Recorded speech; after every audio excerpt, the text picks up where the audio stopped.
Survival games are my favourite genre, but only a few have actually changed my life, and surprisingly, some games outside the genre did too. So today I'm going to be putting 4 survival games, being Subnautica, DayZ, The Forest, and Minecraft, up against 4 completely different genres. Star Wars The Force Unleashed, Sacred Citadel, Army of Two, and Elden Ring. We're going to be ranking all of them on this tier list, from the ones that mean the least to the ones that mean everything. At the bottom of the tier list we have Are You Serious? Good, but maybe only in my memory, since some of these games are a little bit older. Very good, nearly perfect, and changed my life. Now, let's jump straight into the first survival game. It's Subnautica.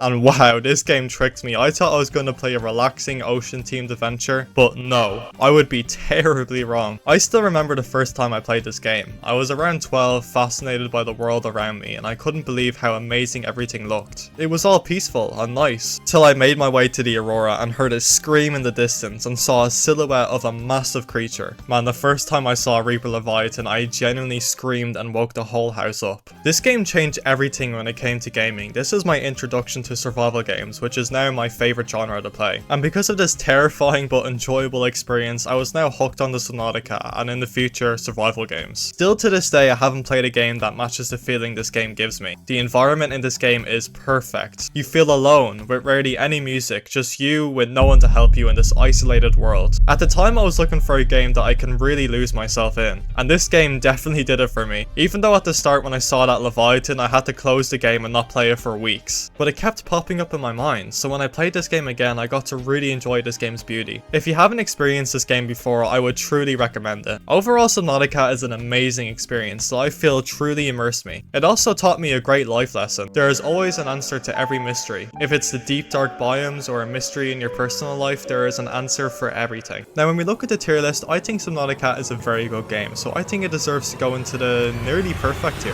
Subnautica showed me that games can be peaceful yet secretly terrifying, but the next game, it showed me how unforgiving and rewarding a game can really be. It's Elden Ring.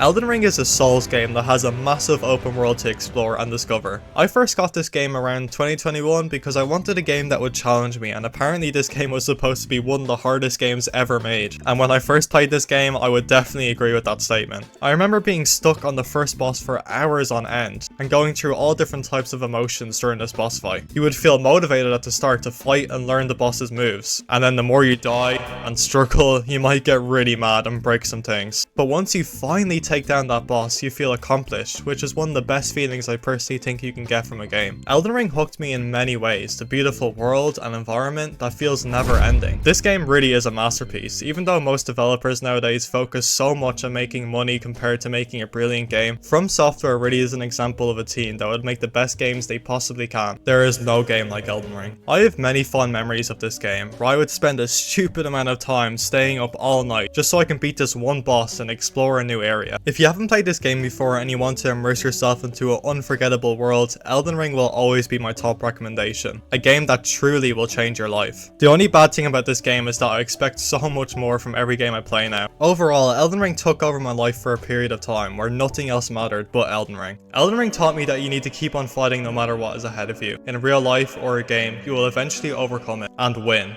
All it takes is hard work. So that's my quote of the day. Go tell your friend that or something. Now when we look at the tier list, I think it would be criminal to not put Elden Ring up to the very top. Elden Ring really pushed me to my limits, but what could possibly come next? This game isn't just brutal, but it is a survival game in its rawest form. The Forest.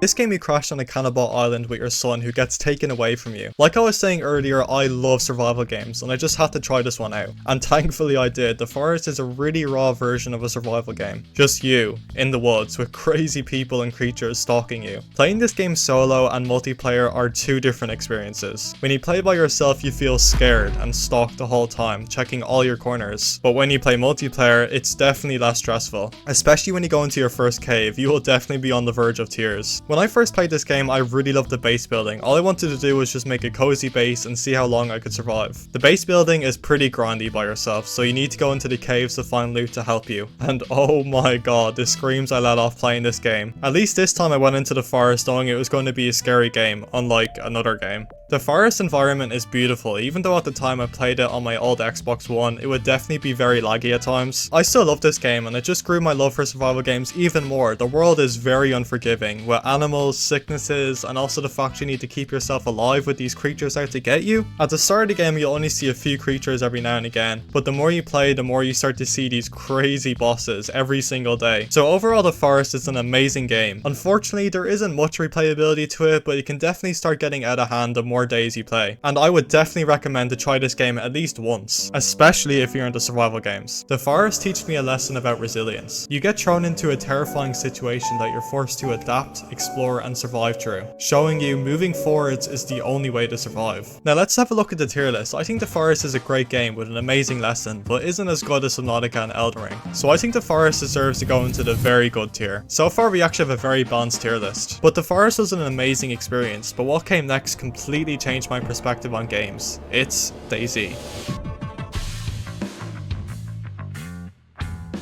Oh, DayZ, if you've been around for a while, you know how much I love this game. And even though I only got this game around a year ago, it has had so much effect on me. And I expect so much more from games now. DayZ is a true survival experience. Every little mistake you can make will kill you, just like real life. If you ever ended up on a post-apocalyptic world, you would have to be very careful of every little thing you do. DayZ, in my opinion, actually shows you how dangerous Mother Nature can be. And everyone can learn a thing or two from playing this game. Not only does it teach valuable lessons, but also basic survival necessities that may help you in a real life scenario. I have had many funny look beside the car,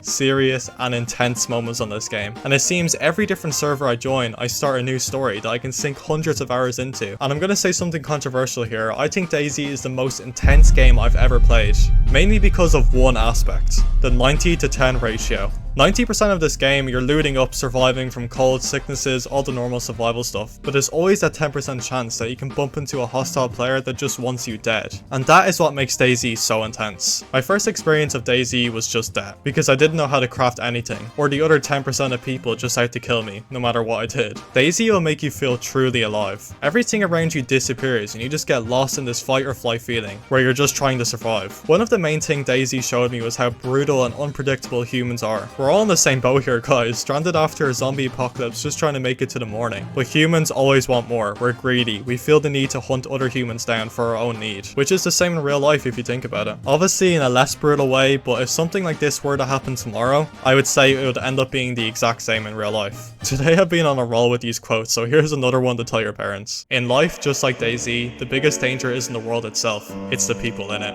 Whoa, I know, right? But overall, DayZ is a fantastic game that really changed my life personally. When we have a look at the tier list, it would be insane for me to not put it in the top. If it's better than Elden Ring, that's very tough to answer. What game do you think is better? Let me know down in the comments. And I just want to say quickly, if you're enjoying the video, if you could subscribe, it would make the world of difference to me. 97% of you aren't subscribed. So if it entertained you at all today, go on, give us a sub. Thank you for watching in the first place, and let's get back to it. DayZ set the bar for games very high, but the next one broke the bar completely. It's Minecraft.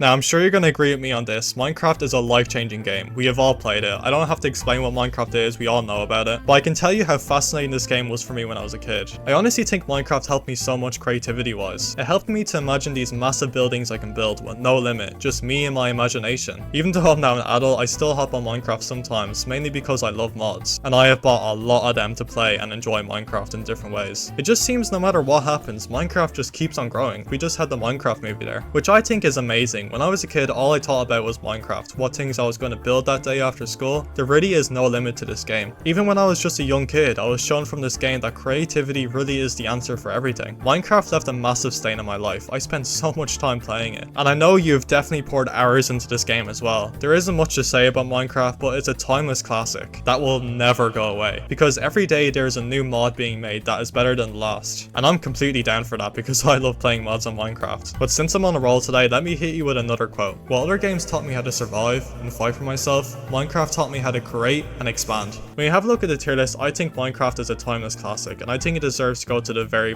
top of the tier list. It really did change everything. Now, while we're on the topic of nostalgic games, I want to have a look at 3 games I played when I was very young that never left my mind, even to this day. So I'm going to look at these games quickly, just going off pure nostalgia this time. The games are Army of Two, Sacred Citadel, and Star Wars Force Unleashed. Now, I'm not sure you've heard of these games before, some of them aren't that popular, but if you have played these games, I'm sure you have very fond memories of them. The first game is Army of Two. I picked this game up from my local GameStop for very cheap. This is an action game that has one main feature that sets it apart from every other game in the genre. You're forced to play with someone else on split screen. Me and my dad were looking for a game like this for ages. A story that you can enjoy together, not an optional bad split screen, but a whole game dedicated to it. Thankfully nowadays we have games like It Takes Two, and this whole genre is kind of coming back a little bit, but this game was just a real over-the-top action game that I have many amazing memories of it. And this game isn't easy either. You have to be strategic to get around the enemies for a flank. Now, this game never got massive, but honestly for the time, this game was amazing to me. Me and my dad really enjoyed it. If it still holds up today, probably not, but I had a blast, and it showed me how important it is to be able to enjoy the things you love in life with other people that you love and care about. Now, when we have a look at the tier list, I have to be as honest as I can. So this game deserves to go into it's really good, but maybe only in my memories. Sacred Citadel. Now, I would be surprised if you've heard of this game before. I remember getting it on Game Pass many years ago, and even though this game is not very well known, I loved it so much at the time. This is a side-scrolling action game that to you probably doesn't look great at all, and it really isn't an amazing game, but there was just something about it that made me play for hours on end. There isn't much to this game. You can finish it in about 2 hours. The graphics aren't great, the gameplay is repetitive, but still for some reason I loved it so much at the time. No matter what, this game will always have a special place in my heart, and it really got me into more unique games. So when we look at the tier list, I'm going to put it beside Army of Two, unfortunately. But the last game on this video is truly something special, and I think it might be one of the best games on the Xbox 360. It's Star Wars Force Unleashed. I picked this game up a bit later to the last 2 games I just talked about, and I literally got every achievement in this game. I grinded this game out so much at the time. This is an action and adventure game that in my opinion has an amazing story. While at the time I thought the graphics were revolutionary, looking back at them they really weren't great at all. But even to this day, this game has the best combat out of any Star Wars game. I don't care. This is an all-time HUD classic Star Wars game. I remember unlocking different abilities and skills to use against the stormtroopers, and it was just ridiculous fun. This game just blew my mind when I was a kid. In this game you feel so powerful, it's ridiculous. I don't remember struggling at all in this game. It's really easy for the most part. Unless you pick the hardest difficulty, that is literally flat out impossible. I would really love to see this game get a remaster, but I'd say that would be very unlikely, but it's not impossible. This Star Wars game feels very unique due to the over-the-top combat and amount of different skills you can use. If you played this game before, I'm sure you can agree with me. Also, in my opinion, the story is very solid, which definitely helps the game a lot. At the time, this game was just something incredible to me. It left a dent on me my whole life. Whenever I think of Star Wars, I will always go back to this game. Obviously now, 2 decades later, the graphics are pretty bad, and no one really uses an Xbox 360 anymore, so right now it is dead, but it was an amazing game that I'm very happy I experienced. So I think compared to the last 2 games, I think it deserves to go into the very good tier. Definitely behind the Forest though. Look at the tier list, we have Elden Ring, DayZ and Minecraft, 2 survival games up there, and the one separate game being Elden Ring. DayZ and Minecraft could definitely switch positions, but in the nearly perfect tier we have Subnautica just by itself, and the last 3 unique games just behind it. So it looks like survival games are going to be reigning supreme above every other game. Now I want you to do me a favor. I want you to let me know in the comments what games changed your life, and I will make a part 2 ranking the games that changed your life as well, while also putting in a few games that I've played as well. Now if you enjoyed the video, if you could subscribe, it would be very much appreciated. Thank you for watching till the very end. I'll see you guys in the next one. Have a great rest of your day. Peace.